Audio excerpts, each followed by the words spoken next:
রাতের অন্ধকারে দুঃসাহসিক চুরি জাতীয় সড়কের পাশে এক অনলাইন পার্সেল ডেলিভারি সংস্থার গোডাউনে খোয়া গেল কয়েক লক্ষ টাকা সমেত ভোল্ট এবং সিসি ক্যামেরার হার্ড ডিস্ক।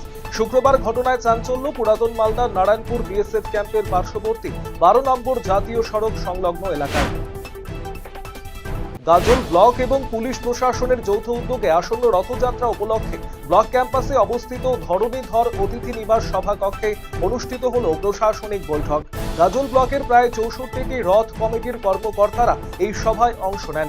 শান্তিপূর্ণভাবে রথযাত্রা উৎসব পালনের জন্য নির্দেশ দেওয়া হয় কমিটির সদস্যদের।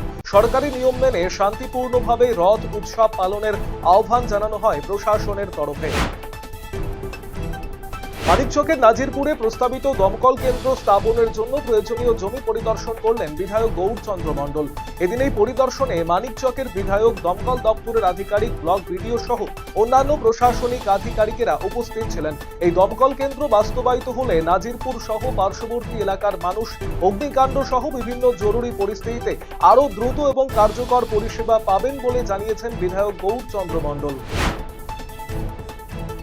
টানা বৃষ্টির জেরে ধস নেমে সিকিমের একাধিক গুরুত্বপূর্ণ সড়ক বন্ধ হয়ে গিয়েছে। সিকিম পুলিশের সর্বশেষ রিপোর্ট অনুযায়ী এর ফলে পর্যটক এবং স্থানীয় বাসিন্দা এবং পণ্যবাহী যান চলাচল ব্যাপকভাবে ব্যাহত হচ্ছে। টানা বৃষ্টিতে জলমগ্ন গাজলের ব্লকের বিস্তীর্ণ এলাকা। বিবেকানন্দ পল্লী, নয়াপাড়া, আকন্দ, শঙ্করপুর এলাকার বেশ কিছুদিন ধরে জলমগ্ন হয়ে রয়েছে, অথচ জল নিষ্কাশনের কোনো উদ্যোগ নজরে পড়ছে না। এতে চলাচল করতে তীব্র সমস্যায় পড়ছেন স্থানীয় বাসিন্দারা। পরিস্থিতি মোকাবিলায় শুক্রবার এই জলমগ্ন এলাকাগুলি পরিদর্শন করেন গ্রাম পঞ্চায়েতের উপপ্রধান এবং ব্লক প্রশাসনের আধিকারিকেরা।